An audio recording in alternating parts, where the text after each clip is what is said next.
What is going on, YouTube people? New York Cards and Comics here today to finally wrap up and put a close on the 2023 Topps Chrome project. For those that may have forgotten or weren't around when I started this, I had the bright idea to try this out and just kind of see what would happen. At the National this past year in Chicago, I bought 8 hobby boxes of Topps Chrome baseball and ripped them all. The goal was the test, the experiment, whatever you want to call it, was to see how close I could get to breaking even. Could I make money? Could I make a profit just off ripping the wax, grading what I could grade, sell what I could sell raw, send some stuff to ComC, and also make some content out of it and just kind of see where this all ends up at. Well, now what I was waiting for was the MVPs to officially be announced, because so here was the thought process here. If you were going to do something like this, I tried to leverage every advantage that I possibly could. By buying at the National, I was able to take advantage of the Topps wrapper redemption. So what that means is every box of Topps baseball product that you bought, you got a redemption pack. Those redemption packs sell quite well. Rather than ripping those, I flipped those. The idea there is that it would lower the cost basis on the boxes and give me the best chance possible to try to come out ahead on all this. The other angle was the MVP buyback. Okay, cool. I'm going to get these wrapper redemption packs. I could sell those off and get some of the money back. And then we have, I'm going to rip 8 boxes. I'm going to probably hit a handful of the MVP stuff. Maybe I get lucky on some refractors, maybe a numbered card, whatever, or just a couple of, 5-6 base cards between whatever 2 players end up winning it. And it'll be awesome. That'll be like another, $100, $200, whatever it ends up being from ripping 8 boxes. So, like I said, all these little angles that I could leverage. I did this 2 ways. I did one without YouTube ad revenue, and then I separated that stuff out and included that in extra. I know some people like to see that, and some people said that it shouldn't count. So I did it both ways, so you'll see it both directions. And to be frank, it didn't really swing things that much, to be honest with you. So with all those things kind of like in my favor, it took everything that I had, spoilers, to actually come out in the green. We'll kind of run down some of them. I'm not going to go through each individual sale, but generally speaking, this was actually tough, even with all those things in my favor. In hindsight, if I was going to do this again, I would have bought a sealed case. When I initially started this, it was 6 boxes. I was going to buy 6 boxes and let it rip. So I bought 6 boxes. I forget from which of the bigger outlets, but I bought 6 boxes. And then I ran it. Then the prices started going wild of them. It was a whole thing. I found 2 more the next day at the cheaper price. So I grabbed 2 more. In hindsight, I would have just bought a sealed case. A case was $12. I could have just bought 4 more boxes. Or, I'm sorry, start with a sealed case to begin with. If I do this again next year, I may look to go that route. I don't know if I'll do this again or not. We'll see. I do think I got a little unlucky here. So I ripped the 8, sold off the 6 packs. That was the first thing, was get the packs, sell them off. I sold those packs off. You can see right here. Here is my cost basis, $12.65. I set cards in the grading. That cost me $152. So that's what we're in the hole now. Obviously, I didn't know that at the time I bought the case. Those fees came in later.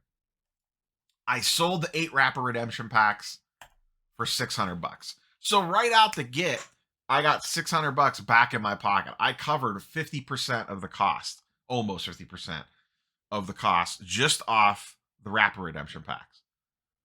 I walked out of the National and I was thinking, I am going to do very well on this. Like, not well, like not retire, nothing crazy, but like I had in the back of my mind, I was thinking, oh, there is no doubt in my mind I am going to be well into the green on this. Well, then I started ripping packs. The first thing that went sideways, I only hit one Otani base and one Acuna refractor. Out of 8 boxes, that was it. So I got extremely unlucky on MVP buyback. So that totaled out to a total of $60. To be honest with you, I thought that would clear $100 easy, like maybe 160, 120, 140, somewhere in that range. I thought it would be about double what that was. Only ended up being $60. Now, if it would have been, I think it was Freddie Freeman, I would have been sitting pretty. Not pretty, but I would have been a lot better off. I hit a numbered card of Freeman, like a refractor, like 3 or 4 base cards. Corey Seager, I would have done a little bit better, but not crazy. It was really Acuna and Otani that I just pulled nothing of their cards, unfortunately. So, is what it is. What are you going to do? So $60 from MVP buybacks, but that's $660 of a $1,260 plus grading fees, out the pocket. That's still not terrible, right? Right? Okay. My boxes themselves were meh at best. You can see here the individual card sales. The ones with the little $4 next to it, the -4, that's shipping. This is price after fees. So this is what I netted after eBay fees, etc. is what got put into my pocket, or in this case, ComC. We'll talk about that in a second. So some of this stuff was raw. The stuff towards the top was raw. These were things that I just threw out there as soon as I pulled it. If it didn't make sense for grading and I didn't want to wait around for the market to get flooded with stuff, I just sold it right away. Now I hit okay. Like I hit an Adley Prism. I hit an Adley, an Adley Prism, an Austin Riley Orange. I forget which one this actually was. But Jordan Walker Refractor, Adley Prism, none of them were grade worthy. They were all 9s at best.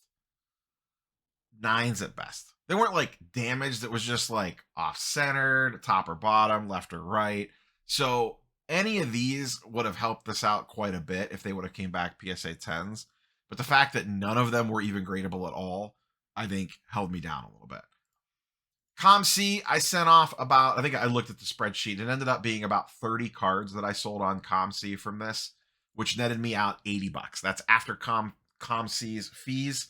So $81, just under $81 is what I got back out of ComC sales. And like I said, that was about 30 cards. So a little over $2 per card on what I sent off to ComC. Some stuff sold, and this is, I should note, this is after the 50-cent upload fee as well. So I netted out about $2 a card. Now, some stuff sold under. I sold plenty of cards sub the 50-cent fee, like 30 cents, 40 cents, 50 cents, nothing crazy. But I sold enough over to get me over that hump. It netted out in the end, came out about $80. Down below is the stuff that I graded.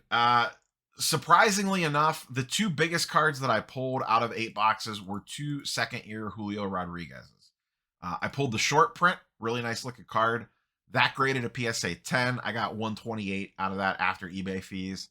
And then the one that really, the biggest card that I hit, which I didn't realize this at the time, was the J-Rod Green Wave PSA 10. This was numbered, I think, to 99. I sent that into PSA. It got a 10. That sold for $300 on eBay, so I netted like $266 after eBay fees, somewhere right around there. That ended up being the biggest card that I pulled out of the 8 boxes. All my autographs were not good. I didn't pull one good autograph at all. I think the most expensive autograph that I sold were these ones here for like 20 or 25 bucks. Oh, the Moreno purple auto for 30. That was the best one out of the entire situation. So then I said some of this low end stuff. Josh Young refractor got me $40. These Adley Titans, I basically made no money on essentially because it was $19 to grade them. So I made like $4 on that card. This Future Stars, I made like $5 or $6 on this card. Once again, the grading fees are factored in up here. I just didn't put it next to each individual card. This one I have not sold yet. It's still sitting on eBay at 25 bucks. Buy it now. There is a decent chance I just end up giving that one away on Twitter or something, to be quite honest with you. So that is why that 0 is in there. I have a handful of cards left on my ComC account. They're like 50, 60-cent cards. So nothing crazy there. So what does this all net out at? Did I actually end up in the green? Barely. My costs were $1,481 after the boxes, PSA grading fees, and shipping. Once again, the eBay fees and the selling fees are already built into this. I didn't keep track of those separately. I just put the net results in after those were already factored out. For a profit of $72. This was before any content was generated off of this. This was just 72 bucks. Not great. It was fun. It was definitely fun. You're not retiring off that, obviously. It was a lot of work to open all the packs, figure out what needed to go to grading, what needed to go to ComC, content that I made out of it, the whole 9 yards. It was definitely not worth the time from a dollars and cents perspective, but it was entertaining. I had fun doing it. It was a fun project. So I don't know what type of figure you put on that. I got some content out of it. There's that aspect of it as well. We'll talk about that, I guess, now real quick. I got 4 videos out of Topps Chrome, 1 box opening, like a recap video, a second box opening, and I forget what the 4th video was. I forgot to put the titles in here. But my grand total on YouTube ad revenue was 86 bucks. Those were 4 completely dedicated videos to Topps Chrome. Those videos would not have existed if I did not buy those boxes.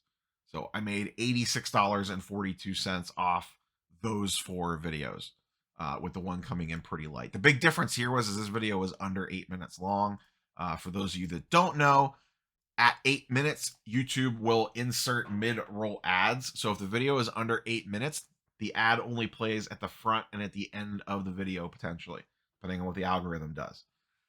When you're over 8 minutes, it will insert an ad into the middle of the video, potentially, or multiple ads if it's a longer form video. So typically, videos that go under 8 minutes usually have lower revenue because there's typically only one ad played, the one at the very beginning of the video, and that's it. So that's why the ad revenue on this one is so low.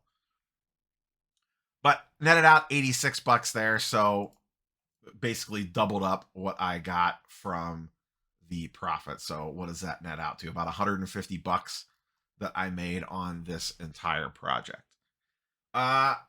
Sliding doors wise, this could have gone either way. If I did a little bit better on the MVP buybacks and hit like one decent rookie in a card that was gradable, I could have been up a couple $100. Didn't happen that way. That's the risks of ripping wax. The crazy part here is, and keep this in mind, folks, if you want to try this experiment at home, if it wasn't for the wrapper redemptions, this would have been an absolute disaster. That I would have been way into the red. Because you figure, even with YouTube ad revenue, I was up 150 bucks. If you knock off that 600 from the wrapper redemption packs, now all of a sudden I am down 450 in the red on this, opening up 8 boxes. So keep that in mind. That, to me, is the main takeaway here. If you want to try something like this, and this is absolutely no guarantee, and I have no idea, maybe the wrapper redemption packs next year won't sell as well. I doubt that, but you never know. I think the National is your chance to pull something off like this because of this wild card factor. I basically paid half price for the boxes because of the wrapper redemptions. Now, I could have risked it for the biscuit and ripped the wrapper redemption packs and maybe done really well on those. I just decided to sell them sealed. I actually talked to the person that bought them from me.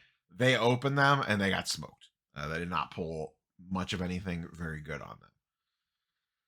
So to me, that is the biggest, oh boy, if it wasn't for those wrapper redemptions, this would have been an absolute disaster. Now you could say maybe I ran a little unlucky.